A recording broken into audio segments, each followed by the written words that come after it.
मेरा नाम गौरव त्यागी है और मैं उत्तर प्रदेश का रहने वाला हूँ। मैं खुद प्राकृतिक जैविक खेती कर रहा हूँ और मैं एक पदयात्रा पर हूँ जिसका नाम है भारत अंशुद्धि पदयात्रा।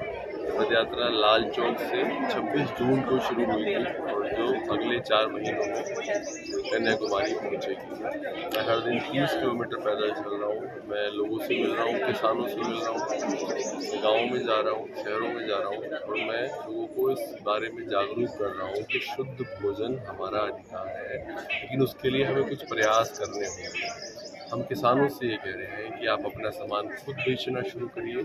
प्राकृतिक खेती छोटे से हिस्से में ही सही लेकिन शुरू करिए।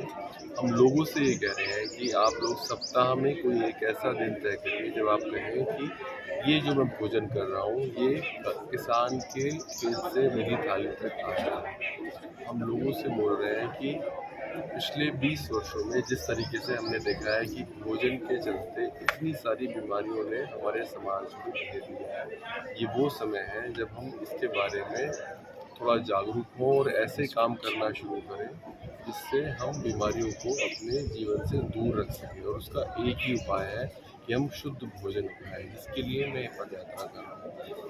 तो इस पदयात्रा का संकल्प कहाँ से आया सर? ये पदयात्रा शुरू हुई? मुझे एक ऑटोइम्यून डिसीज़ है, तो मैं खुद मेरे जो हेल्थ स्ट्रगल रहे हैं वो बहुत बड़े रहे हैं। परिवार ने भी उस सब के चलते बहुत संघर्ष किया है। तो और मेरे ऐसे लोग देश में बहुत सारे हैं।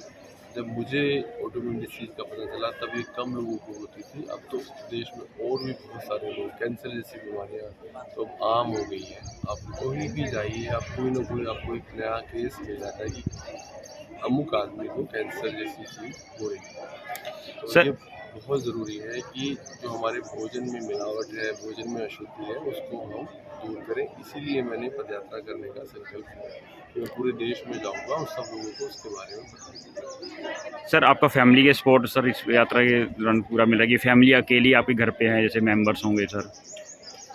आप सही कह रहे हैं, बिना परिवार के सपोर्ट के आप कोई कदम उठा ही नहीं सकते। और ये तो बड़ा कदम था जहाँ मुझे कई महीने के लिए बाहर रहना है।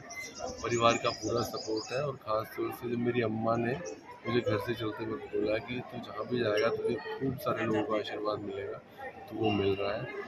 और पूरे परिवार ने बहुत सपोर्ट किया कि अच्छा कॉज है और शायद ईश्वर ने मुझे इसीलिए बचाया हो, इसीलिए मुझे जीवन दिया हो कि मैं पदयात्रा करके देश भर में लोगों को उसके बारे में जागरूक करूँ। सर यात्रा के दौरान काफ़ी कठिनाइयाँ भी आती हैं सर, काफ़ी अच्छे लोग भी मिलते हैं आपसे सर, क्या सपोर्ट मिल रहा है आपको? यात्रा के दौरान ऐसे कोई मैं बोलूँ कि कठिनाई तो सिर्फ ये है कि शारीरिक रूप से थकान है, पैरों में दर्द है, जो भी आपको थोड़ी बहुत प्रॉब्लम्स होती है, लेकिन लोगों से जिस तरीके से प्यार मिल रहा है वो हर दिन इतनी ऊर्जा देता है। जैसे मैं अभी बच्चों से मिला हूँ तो मैं आज 9 बजे तक, 9:30 बजे तक भी पक्का चलूँगा और मुझे थकान नहीं होने देता। जो लोगों का प्यार और सपोर्ट मिल रहा है, ये कभी भी कोई थकान जैसी चीज़ को तो आने ही नहीं देता।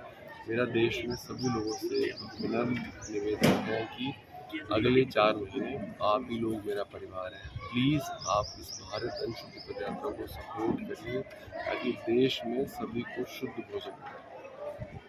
सर यात्रा कर रहे हैं आप सर, यात्रा में आपके कितने मेंबर्स हैं और आपको सर जैसे आम जन की जो सुविधाएं होती हैं सर उसको आप साथ में लेके चल रहे हैं जैसे?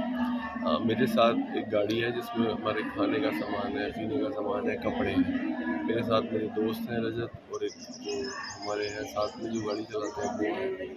बस हम ये लोग हैं। मैं पैदल चलता हूँ, बाकी दोनों लोग गाड़ी में होते हैं जिसमें मेरे खाने पीने का सामान है, कपड़ा है। और अगर कहीं वैसे अभी तक हुआ नहीं है 29-30 दिनों में, और अगर कहीं ऐसी कोई जगह आई पूरे भारत में कि हमें कोई रुकने की जगह ना मिले, कोई बहुत दूर दराज में, तो हम गाड़ी में भी आराम से सो सकते हैं रात में, इसलिए गाड़ी हमारे साथ।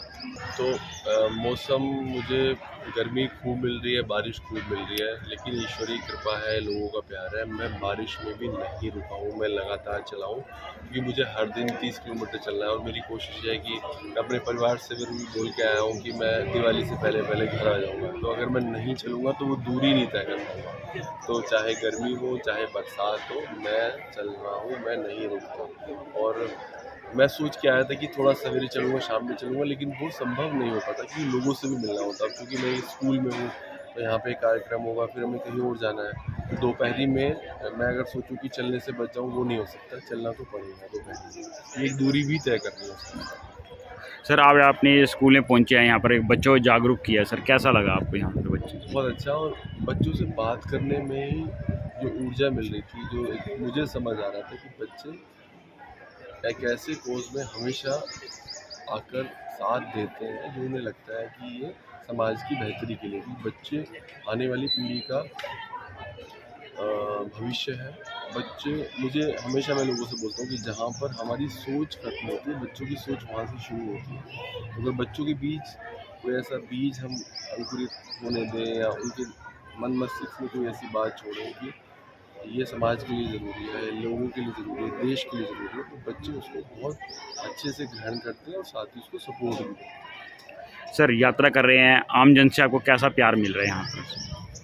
अन्य राज्यों में घूम लिए आप, अलग अलग उसमें ज़िलों में भी जा रहे हैं। मैं जम्मू कश्मीर में था, फिर बीच में हिमाचल का भी कुछ हिस्सा आया, कांगड़ा जिले का, फिर मैंने रावी पार की तो पंजाब आया, अभी हरियाणा में। मैं जितने भी राज्यों से जुड़ रहा हूँ, मैं सब लोगों से जुड़ना चाहता हूँ कि देश बहुत खूबसूरत है। पहले भी मैंने देश घूमा है, लेकिन गाड़ी से। इस बार जब मैं पैदल चलकर देश घूम रहा हूँ, तो इस देश की खूबसूरती के मायनों के लिए मेरे पास कोई शब्द नहीं है। मैं वो अनुभव कर रहा हूँ कि लोग यहाँ के कितने अच्छे हैं, और यहाँ का माहौल, हर 100-200 किलोमीटर बाद आपको लोग बदल जाएंगे, लेकिन उनके भीतर का जो एक आत्मीयता है ना, वो कहीं भी कम नहीं होती। सर आज का जो सर युवा है कहीं नशे की तरफ भी जा रहा है सर, उसके लिए कुछ संदेश देना चाहेंगे? बिल्कुल, नशा तो ऐसी चीज़ है ना कि आप इंसान ही नहीं रहता है, इंसान कुछ और हो जाता है, हैवान बन जाता है, शैतान बन जाता है। ईश्वर ने हमें एक छोटी सी ज़िंदगी दी है, उस ज़िंदगी में हमने, अगर हम अच्छे अच्छे कामों की लिस्ट बनाएं तो वो ज़िंदगी हमारी काम है। मैं सोचता हूँ कि जो लोग इन सारी चीज़ों को अपना रहे हैं या उनकी तरफ जाने का जा रहे हैं, तो ये बहुत खतरनाक है। जो ईश्वर ने हमें ये इतना अच्छा शरीर दिया है, इतना अच्छा जीवन दिया है, ये उसका सबसे बड़ा दुरुपयोग है। ये नहीं करना चाहिए।